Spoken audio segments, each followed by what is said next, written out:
talk for just 1 minute about this issue of reading, writing, and talking. We have a tendency to isolate these three things from each other in our practice. We assign the student the chapter, then we ask them to contemplate questions about the chapter either before or during or after the reading, and then we bring them together for some kind of activity in our classroom typically, assuming they've read the chapter and then are ready to engage in our instruction. It certainly was the way I was taught. There was a much larger expectation on me to be accountable for doing that reading homework.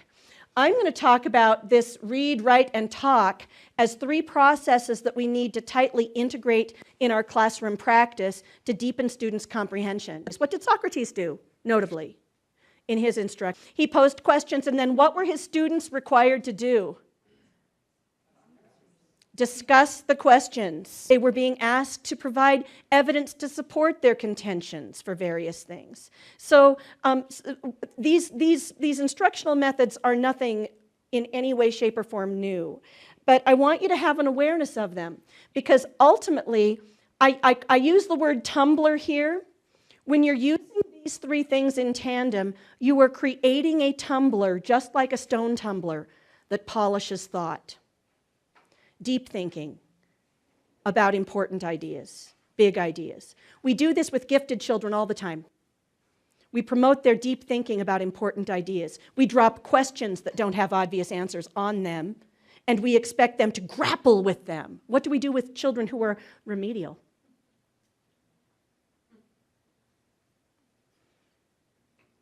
We give them what I call partology. We give them tinier and tinier and ever tinier pieces with the idea that that's simplifying. What it's actually doing, it's a little bit like the Harry Potter books, the Harry Potter movies, the Death Eaters in the Harry Potter movies. Do you remember what they did? They sucked the life out of the human beings or the wizards in that world, right? That's what Death Eaters did. What we do when we do that kind of partology is you get to a certain level of part that is so tiny that it's devoid of meaning.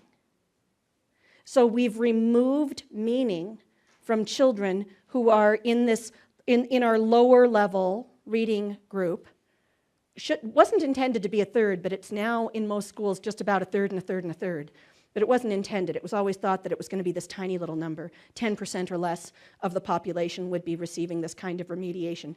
But we use this partology. And the truth of the matter is, when we use this partology and we get something really, really, really tiny, we're actually removing 2 of the 3 cueing systems. Well, actually, we're removing 3 of the 4 cueing systems that are required to support a learner in deep comprehension. We're removing semantics, we're removing meaning, we're removing syntax, we're focusing in on words and sounds to the exclusion of those other things, and we're removing the pragmatic system, which is the system that makes it applicable in a child's life. Children, to become really proficient readers, need to be constantly bathed and have access to all 4 cueing systems simultaneously from birth on. All 4 cueing systems have to be present.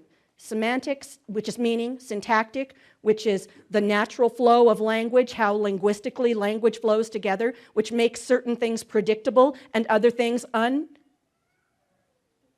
unpredictable, right? That's how you knew how I was supposed to end that sentence. You only know that because of a combination of semantics and syntax.